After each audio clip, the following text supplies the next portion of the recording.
el curso. Quisiera que me leyera lo que es la prórroga, por favor.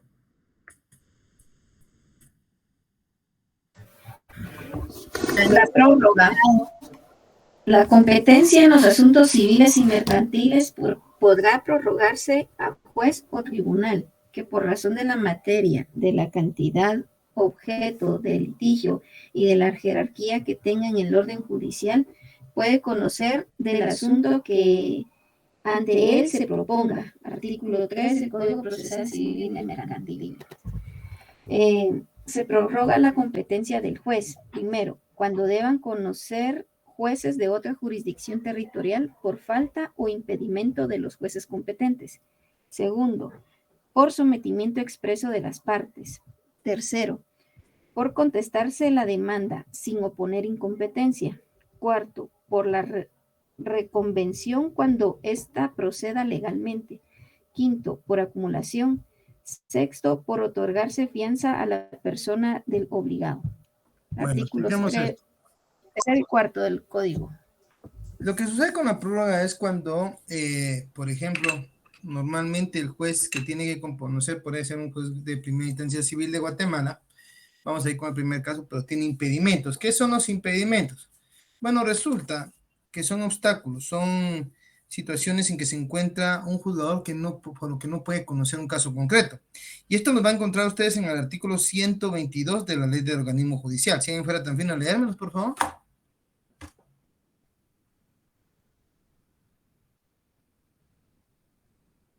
...122 de la LOJ.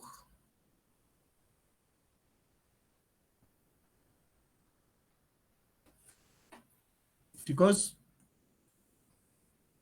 Sí, ¿Lo leo, licenciado. por favor. 122. Impedimentos. Son impedimentos para que un juez conozca un asunto determinado. A. Ser parte en el asunto. B. Haber sido el juez o alguno de sus parientes, asesor, abogado o perito en el asunto. C. Tener el juez o alguno de sus parientes interés directo o indirecto en el asunto. D. Tener el juez parentesco con alguna de las partes. E. Ser el juez superior pariente del inferior, cuyas providencias pendan ante aquel. El F dice aquí reformado por el artículo 13 del decreto 1193. Dice haber aceptado el juez o alguna de sus parientes herencia, legado o donación de alguna de las partes. G. Ser el juez socio o partícipe con alguna de las partes. H. Haber conocido en otra instancia o en casación en el mismo asunto. Des en cuenta que por estos motivos el juez no podría conocer, tiene impedimento. Pero también el 123 establece varios impedimentos por los que el juez no va a poder conocer y podría prorrogarse la competencia. ¿Me lo pueden leer, por favor?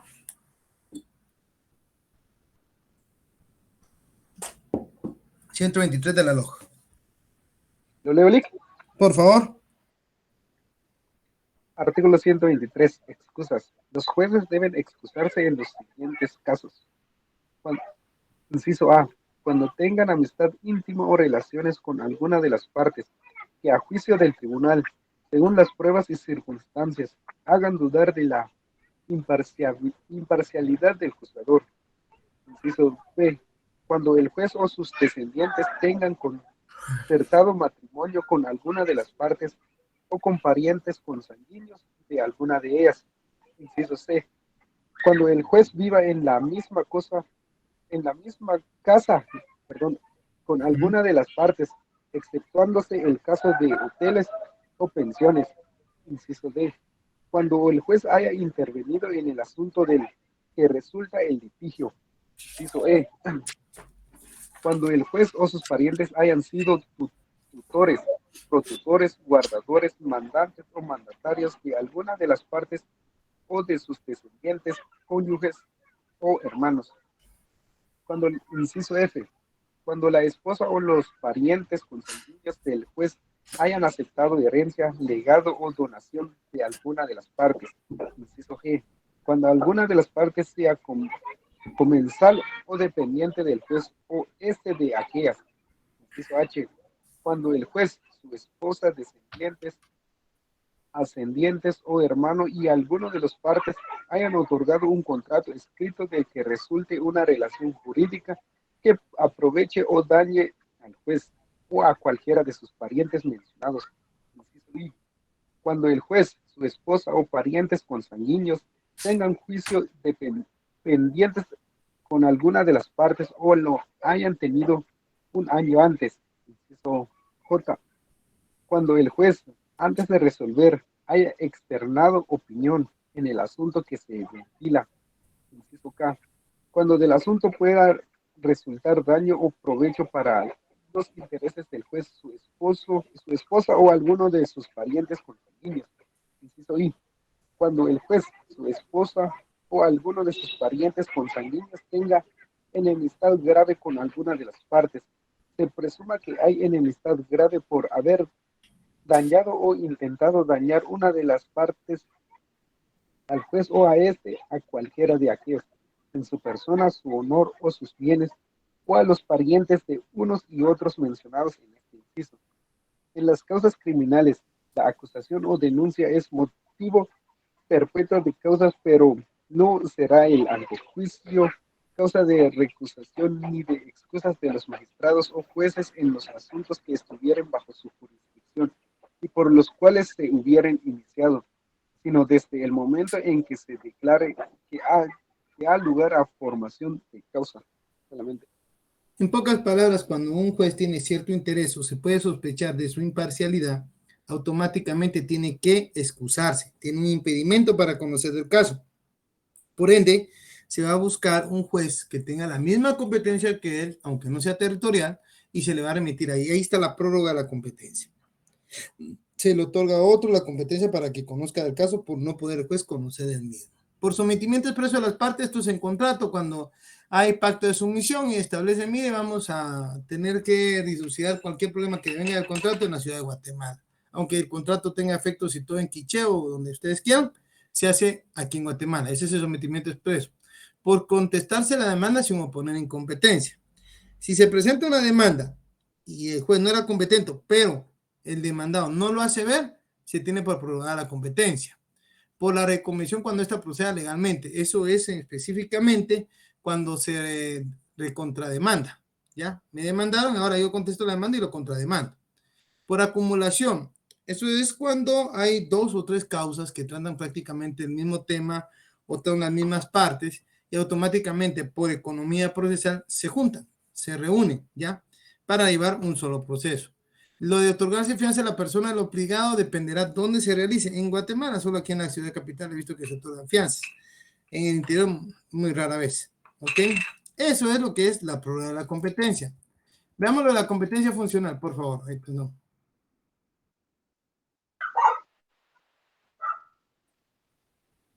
¿Quién me lo lee? Competencia funcional. Esta es la que depende de la organización judicial con instancias para la revisión de las decisiones en virtud de los recursos interpuestos. Podemos hablar de primera y segunda instancia. Es decir, hay dos instancias. Quien conoce en primera instancia emite la sentencia y luego quien va a revisar la sentencia. Esto puede ser, si es el juez de paz quien conoció en primera instancia, el juez de segunda instancia va a ser el juez de primera instancia. Pero si fue el juez de primera instancia que conoció y emitió la sentencia en primera instancia, valga la redundancia, le toca a las salas de la Corte de Apelaciones conocer en segunda instancia. Luego de eso vamos a ver los actos procesales. Esto me interesa que lo leamos tranquilitos, por favor. Con mucho, ¿hay que leer los actos procesales, Lick? Sí, por favor. Los actos procesales. Por acto procesal se entiende al Sí, acto... Kimberly. Perdón, sí, Kimberly. Lick, perdone, buenas tardes. Buenas tardes. Lick, es que no entendí lo de la competencia funcional. Perdón. Mire, pues, en Guatemala se tiene sabido que los jueces son humanos y que pueden equivocarse. Ese es el punto de partida para la segunda instancia. Por ende, cuando se presenta una demanda y se emite una sentencia, las partes tienen la potestad de apelarla para que sea revisada. Quien lo revisa es la segunda instancia. De esa cuenta, si el que conoció la sentencia fue el juez de paz, el que va a revisar la sentencia, o sea, la segunda instancia va a ser el juez de primera instancia, por los grados de ley. Pero si el juez de primera instancia conoció y emitió la sentencia, quien va a revisar y conocer de la segunda instancia son las salas de apelaciones. ¿Ok? ¿Te quedó más claro? Todo claro. Ok. Sí. Sigamos entonces con los actos procesales, por favor. Por acto procesal se entiende al acto jurídico emanado de las partes, los agentes de la jurisdicción y aún de los terceros ligados a proceso, susceptibles de crear, modificar o extinguir efectos procesales. En pocas palabras, los actos procesales son las acciones que se realizan las partes dentro del proceso. Presentar memoriales, presentar alegatos, demanda, ofrecer pruebas, todos esos son actos procesales. Siga leyendo. Con mucho gusto, Lic. Clasificación de los actos procesales. Actos procesales del órgano jurisdiccional. 2. Actos procesales de las partes. 3. Actos procesales de terceros. Aparte, póngale coca que siempre preguntamos sobre esta parte, eficacia y forma de la validez de los actos procesales. Póngale coco a esto. El acto procesal es válido cuando contiene los elementos esenciales. Es eficaz cuando alcanza el fin propuesto. Es admisible cuando está autorizado por el ordenamiento jurídico, es decir, cuando puede alcanzar una consecuencia favorable porque con lo que se persigue aquello requerido por el derecho.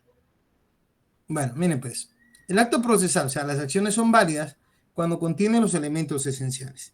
Los elementos esenciales van a entender ustedes como los requisitos que la ley establece, por ejemplo, para presentar un memorial, una demanda. Si usted no llena los requisitos, no es válido, no contiene los elementos esenciales. Es eficaz cuando alcanza el fin propuesto. El fin propuesto de presentar un memorial muchas veces es presentar un alegato y que este alegato sea conocido. Si ese fue el fin y lo alcanzan, es excelente. Ya lograron ustedes la eficacia del acto. Si yo interpongo una excepción, quiero que se conozca la excepción. Si la presento con los elementos esenciales y logro que se conozca, es eficaz. Y es admisible cuando está autorizado por el ordenamiento jurídico. Es decir, a la larga, todos los actos deben estar regulados en la ley. Nadie puede hacer algo que la ley no tiene previamente establecido en el proceso. ¿Ya? Yo no puedo venir y decir, mira, ahorita en la demanda quiero que una se diligencia la prueba. No, no se puede. Entonces, ustedes tienen que saber que hay cada espacio, cada tiempo. Entonces, es válido si llena los requisitos. Es eficaz si logra su cometido. Y es admitible si está regulado en la norma. ¿Ok? En pocas palabras. Clasificación de los actos procesales, por favor.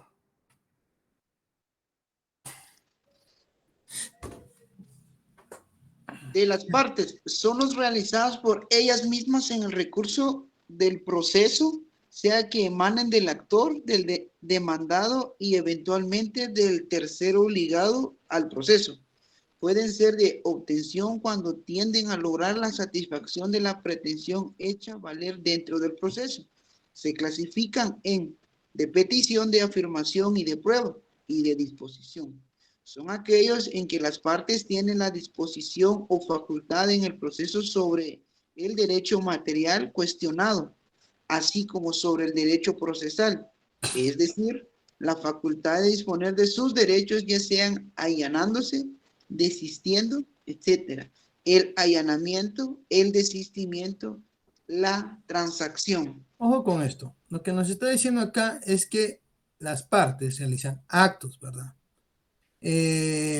Estos van a ser realizados por las partes, o sea, el demandante, el demandado, el juez, el tercero, qué sé yo, ¿verdad? Pueden ser de obtención cuando tienen a lograr la satisfacción de la pretensión hecha valer dentro del proceso, o sea, cuando yo quiero obtener algo, quiero que se reconozca un derecho. Se clasifican en petición cuando yo pido, cuando yo solicito algo. De afirmación cuando yo estoy afirmando, por ejemplo, que la persona no cuenta con una personería suficiente. Y de prueba, pues bueno, cuando se ofrece una prueba. Pero hay de disposición. ¿Y cuál es la importancia de esto? Bueno, es que acá las partes, el demandado, por ejemplo, tiene la facultad de decir que desiste, ya no va a continuar con la demanda. Es un acto de disposición. Él dispone del derecho que estaba haciendo valer dentro del proceso. De allanamiento, este es un acto que le corresponde al demandado, donde dice acepto lo que está diciendo el demandante. Y la transacción cuando deciden llegar a un acuerdo, ¿ok? Esos son los actos, tipos de actos procesales. Sí, Roy. Disculpe, no me queda muy claro lo que es el allanamiento, disculpen. El allanamiento es la aceptación de la pretensión del actor. Esta lo hace el demandado, ¿ya? Y a mí me demandan, me están diciendo, mira, yo quiero que me pague 10,000 quetzales. Bueno, yo le invito, sí, yo le debo los 10,000 quetzales y sí, se lo pago. Ahí me allané. ¿Entendió? Es la aceptación. O sea que en otras palabras, valga la redundancia, es aceptar lo que se le está pidiendo. Sí, pocas palabras. Hay total, hay parcial. Usted puede decir totalmente estoy de acuerdo o en esto estoy de acuerdo, pero en esto no. ¿Ok? Ok, gracias, licenciado. Actos de petición. ¿Quién lo lee, por favor? Actos de Yo, petición son aquellos que tienen por objeto determinar el contenido de una pretensión. Puede referirse al asunto principal, pretensión de demanda o de defensa, o a un detalle o incidente dentro del procedimiento, admisión de escrito, rechazo de prueba, etc. Por ejemplo, los artículos 51, 61 y 106 del Código Procesal Civil y Mercantil. Dese cuenta, son aquellos que tienen por objeto determinar el contenido de la pretensión. ¿Qué es lo que yo quiero? ¿Qué es lo que voy a pedir al órgano jurisdiccional? Puede referirse al asunto principal, pretensión, demanda o defensa, es decir, lo que yo pido en la demanda, o a un detalle o incidente dentro del procedimiento. Eso es cuando ustedes ven que en el proceso hay algo que pasó y ustedes no están de acuerdo y presentan un incidente por nulidad o qué sé yo. Todo esto está acá. Leamos el artículo 51. Bueno, es que estos son los requisitos. Si se dan cuenta, estos son los 51, 61 y 106. Establece quién puede solicitar los requisitos que se deben llenar. No tengo mucha ganas de leer eso. Vamos a ver actos de afirmación. Porfa. Son aquellos que contienen afirmaciones formuladas a lo largo del proceso dirigidos a recordar al tribunal el conocimiento requerido por el penitenciario. Estas afirmaciones se relacionan peticionario, con... peticionario, mi hermano. Perdón. Estas afirmaciones se relacionan con los hechos y con el derecho. Artículo 61 del Código Procesal Civil y Mercantil. Yo afirmo que, tal como lo he manifestado, el señor Fulanito me debe 10,000 quetzales. Y afirmo que se dio por un acto de compraventa de algún producto. ¿Qué sé yo? Ahí estoy afirmando. De prueba.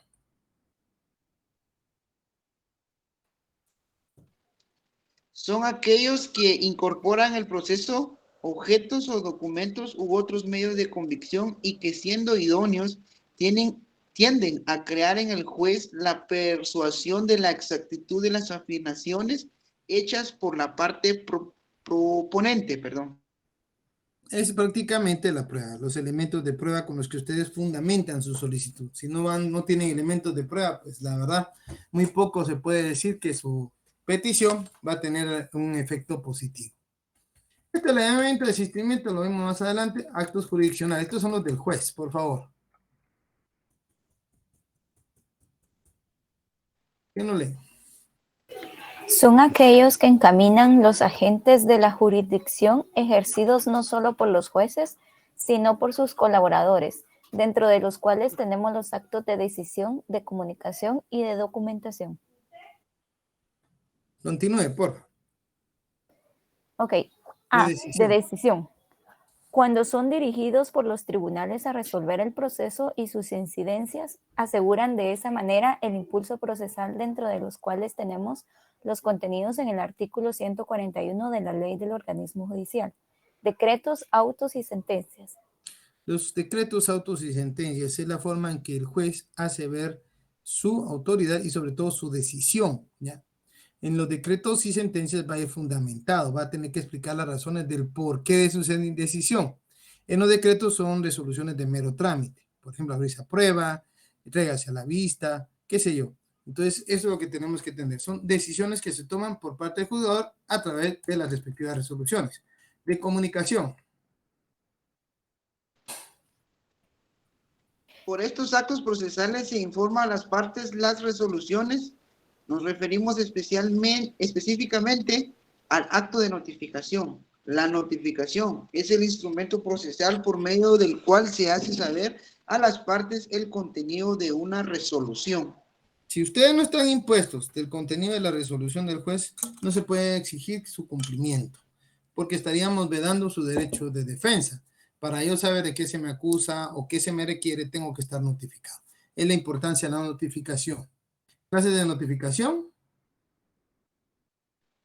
Personal, por los estrados del tribunal, por el libro de copias y por el boletín judicial. Artículo 66, Código Procesal Civil y Mercantil. Esto de las notificaciones hay no uno, sino un sinfín de artículos que regulan. Y uno de los más importantes es el 78, pero hoy en día acuérdense que ha variado. Hubo una reforma, ahora ya se solicita el casillero electrónico. Va a ser obligatorio que todos los abogados tengan casillero electrónico donde puedan ser notificados. Va a ser más eficiente y más eficaz. Poco a poco se va dejando por un lado las notificaciones en oficina, ¿verdad? Porque supuestamente todos los órganos jurisdiccionales poco a poco van a ir implementando esto. De por sí ya se estaba implementando. Documentación. De documentación, consistentes en la representación que se hace a las actuaciones y diligencias realizadas en el proceso por medio de documentos y por escrito, la forma en que muestran los actos procesales del tribunal, las partes y los terceros. Gracias. Solo va a contestar la pregunta de José René. José. Buenas noches, licenciado y compañeros. Mi pregunta es que si ese casillero es el mismo, digamos, correo electrónico, ¿puede ser? No, es diferente. Eso lo tiene que registrar usted en el organismo judicial. No estoy bien enterado del trámite para hacer el casillero, pero no es el mismo, no es su correo, eso es diferente. Este es exclusivamente para que le caigan solamente sus notificaciones. ¿Ok? Ok, gracias. Ok. En medio del debate del proceso civil. Sí, María. Sí, solamente puedo comentar. En realidad lo del casillero electrónico, pues al principio sí era como un trámite que se hacía presencial, pero ahora se puede hacer desde la página web del organismo judicial, con correo electrónico, contraseña, ya después solo valida los datos por medio de un enlace y completa la información dentro de su perfil. Solamente Sí, poco a poco, si se dan cuenta, todo ha sido más ágil. Hoy ya se habla incluso del expediente cibernético. Todo está subido en la nube. Ya no es tanto el papel, les cuento. O sea, estamos avanzando. Gracias, compañera. Concepto. En medio del debate del proceso civil. Es una serie de etapas progresivas que persiguen la resolución de un conflicto. La secuencia o serie de actos que se desenvuelven progresivamente con el objeto de resolver mediante un juicio de autoridad el conflicto sometido a su decisión. Entendemos que hay una serie de etapas. Está la etapa de la demanda, está la etapa del emplazamiento, la contestación de la demanda, interposición de excepciones, ofrecimiento de pruebas, etcétera, etcétera. Cada uno es una etapa procesal y es una secuencia porque va una tras de otra. Su objeto es resolver mediante un juicio, es decir, mediante el conocimiento de un órgano jurisdiccional que tome la decisión, un conflicto sometido a su conocimiento. Eso es el concepto de debate. Fines del proceso, por favor. Vamos rápido con ustedes. Es la solución de un conflicto, de un litigio, de una controversia. Su naturaleza puede ser pública como privada. Porque se hace valer un derecho, se resuelve para los particulares y es pública porque lo que persigue el Estado es la realización del derecho y el afianzamiento de la paz social. Fines del proceso. Recuérdense algo. ¿El Estado interviene en los procesos? Sí. ¿Cómo? Él es el que imparte justicia. Y su objetivo es obtener la paz social. Pero también es un área privada porque esto es para resolver una controversia entre particulares. Sí, Diego. Philip, buenas noches. Era una consulta. El tema de la contestación de la demanda es también, se puede decir, como actitudes del demandado, ¿no? Sí, usted puede contestar. Es que las actitudes demandadas son contestar la demanda en sentido negativo, allanarse, presentar excepciones. En fin, tiene varias opciones el demandado. Incluso puede decir, no me presento. Entonces, dependiendo de eso, vamos a ver. Ahora, lo que estamos viendo acá es que el demandado sí contesta. Es una de las muchas actitudes que puede tener, no es la única, ¿ok? ¿Estamos ahí? Sí, gracias. Gracias. Sigamos leyendo, por favor. Siento su naturaleza jurídica, porque ya dijimos que es privada. Saber, existen diversas, pero la más aceptada es la que expresa que el proceso civil es una relación jurídica, porque los sujetos procesales se encuentran ligados entre sí e investidos de facultades y poderes que les confiere la ley, unos con relación de otros, a raíz de una relación jurídica, es decir, de un vínculo que ha nacido entre las personas, es que se puede dar un litigio. Es ahí donde surgen las controversias que deben ser resueltos para mantener la paz por parte del Estado. Esto es bien facilito, chicos. Clases de proceso.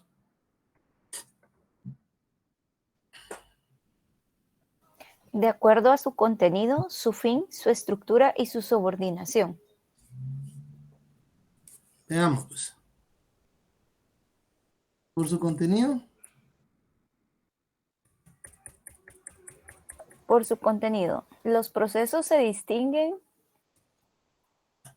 por un lado, conforme a la materia del derecho objeto del litigio, así habrá procesos civiles, mercantiles, laborales, familia, etc. Por otro lado, puede atenderse a su afectación, ya sea esta total o parcial del patrimonio, así encontramos los juicios singulares. Cuando afectan parte del matrimonio del patrimonio de una persona. Por ejemplo, las ejecuciones singulares, juicio ejecutivo, ejecución en la vía de apremio, y universales cuando afectan la totalidad del patrimonio, como el caso de las ejecuciones colectivas, concursos voluntarios y necesarios y la quiebra. Esto les cuento que ya cambió. Una nueva normativa lo dejó fuera. Vamos a poner ahorita acá, así, después les explico esto, pero esto no me ponga poco. Sigamos leyendo. Okay. Por su función, cautelares, cuando su fin es garantizar las resultas de un proceso futuro.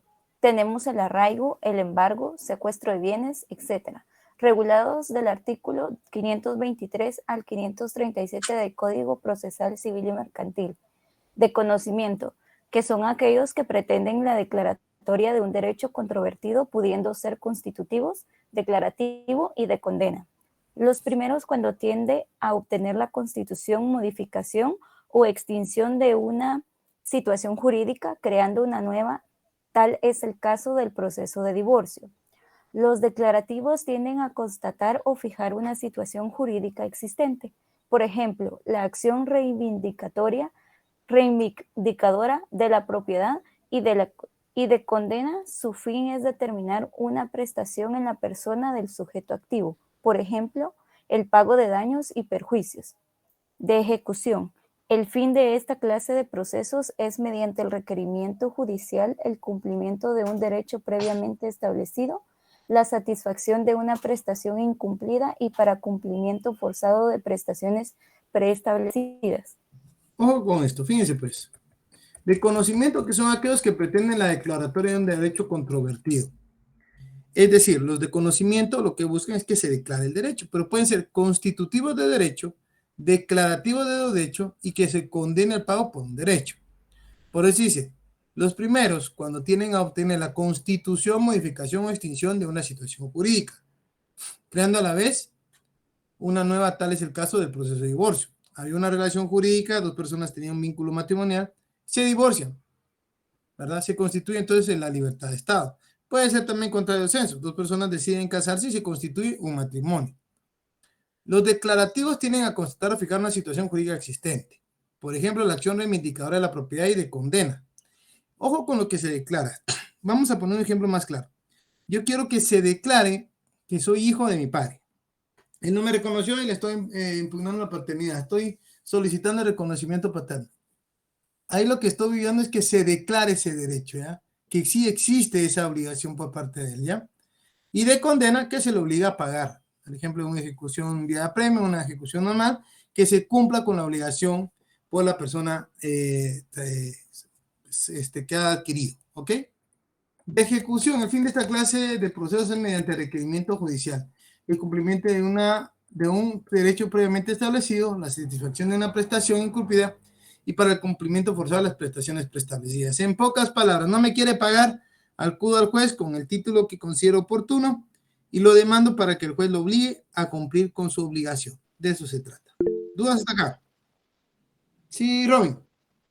Licenciado, cuando se da esta ejecución, antes de ello tuvo que haber una resolución donde se estableció que todo lo que se iba a cumplir en dicha resolución. Sí, no o sea, básicamente hay una, mire, puede ser una resolución, puede ser un contrato, dependiendo del documento que se trate. Si usted y yo firmamos un contrato y no me lo cumple usted, yo puedo acudir al órgano jurisdiccional para decirle, mire, incumplimiento de contrato y fuérzalo a pagar. ¿Ya? Eso se trata. Muchas gracias, licenciado. Ok. Vamos por su naturaleza y por la subordinación.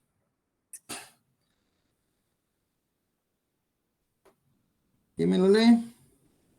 Encontramos a los contenciosos cuando hay litis y los procesos voluntarios por la subordinación. Principales, aquellos que persiguen la resolución del conflicto principal o de fondo.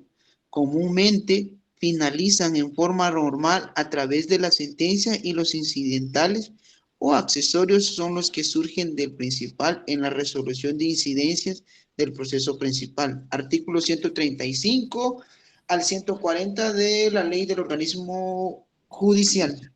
Chicos, vamos a hacer una cosa. Hasta aquí me interesa llegar hoy aquí a mí. No les voy a mentir, ando bastante mal del estómago. Todo el día he estado malo, no he comido nada. No me siento muy bien. Y quiero explicarles bien lo que son los incidentales, porque esto es un tema aparte. Permítanme dejar la clase, por favor, hasta acá y nos encontramos el día viernes para continuarla, para explicar bien y claro lo que es los incidentes. ¿Ok? Gracias, licenciado. Gracias, licenciado. Se mejore pronto, licenciado. Que se recupere pronto, Lick.